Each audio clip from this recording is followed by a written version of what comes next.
So we're going to talk about two topics I didn't list quickly. We're going to talk about China and Bitcoin, and because Ali said I should talk about China and Bitcoin, and Ali knows her stuff.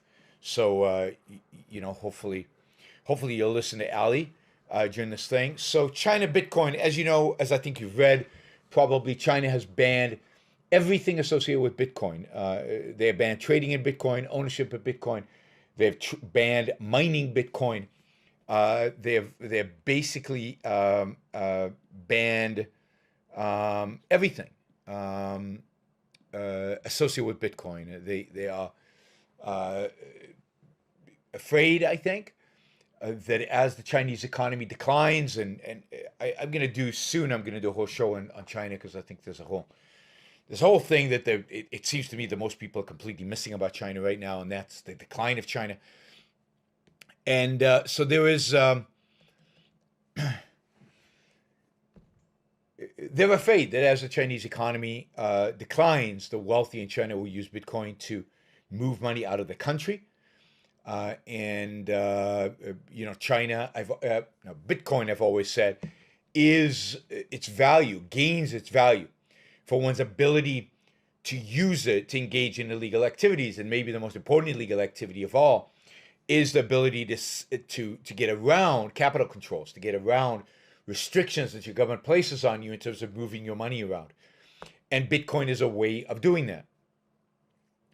And Joey says that they banned all crypto, not just Bitcoin, and it makes complete sense because they don't want you to use an anonymous electronic currency or mechanism. Not it's not a currency yet, but it's a mechanism. They want you to use a they don't want you to use an anonymous have access to an anonymous mechanism by which you can get money out of the country without them knowing about it. So it's super interesting that the Chinese are panicking this badly. It's not a good sign for crypto, although what it will do, when it was announced, the price went down and then it bounced up again. And I think the reason it bounced up again is that people realize that this actually, in a sense, increases the value of crypto. Because why does it increase the value of crypto? Because the Chinese businessmen, Chinese wealthy, are going to um, be willing to pay a lot of money for crypto. To the extent that crypto facilitates their ability to move money out, facilitates their ability to, you know,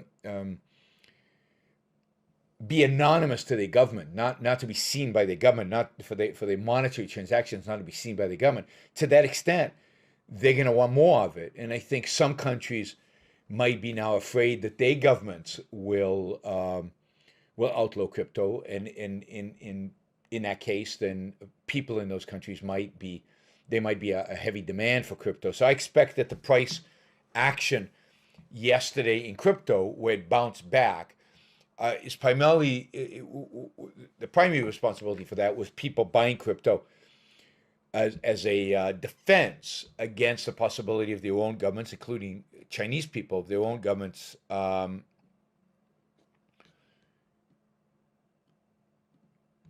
outlawing the cryptos. So it's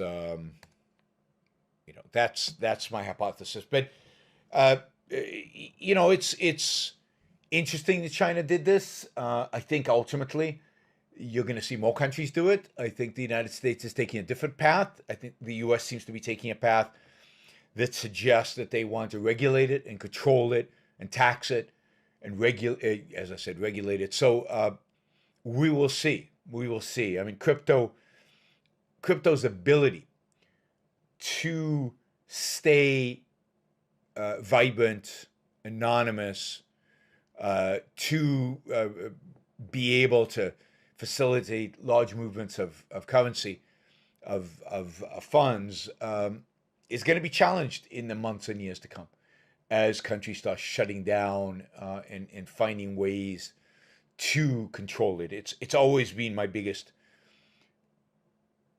issue with crypto, and that is, I think, the false belief that many in the crypto community have that they are beyond the arm of governments, and I think they will discover they are not. But let's see how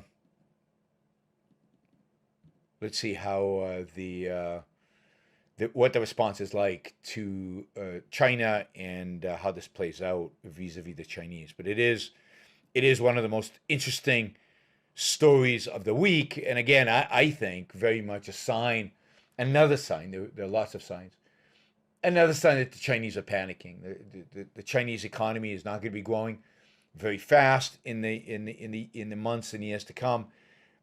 China is clamping down on those activities and those sectors and those geographical areas that facilitated its significant, substantial economic growth, and it's now clamping down on those. And the consequence of that is that economic growth is going to go away. So it really is interesting. I think China is going to turn out to be an economic paper tiger, a significant economic paper tiger.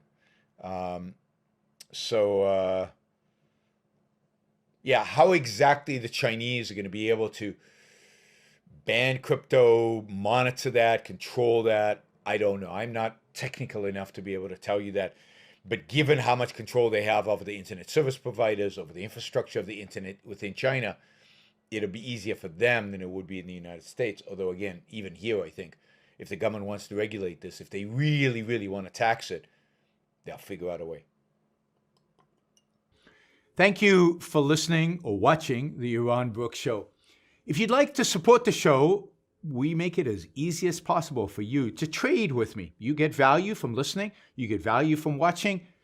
Show your appreciation. You can do that by going to yaronbrookshow.com/support, by going to Patreon, Subscribestar, Locals, and just making a appropriate contribution on any one of those channels. Also, if you'd like to see the Yaron Brook Show grow, please consider sharing our content and, of course, subscribe. Press that little bell button right down there on YouTube so that you get an announcement when we go live. And for those of you who are already subscribers and those of you who are already supporters of the show, thank you. I very much appreciate it.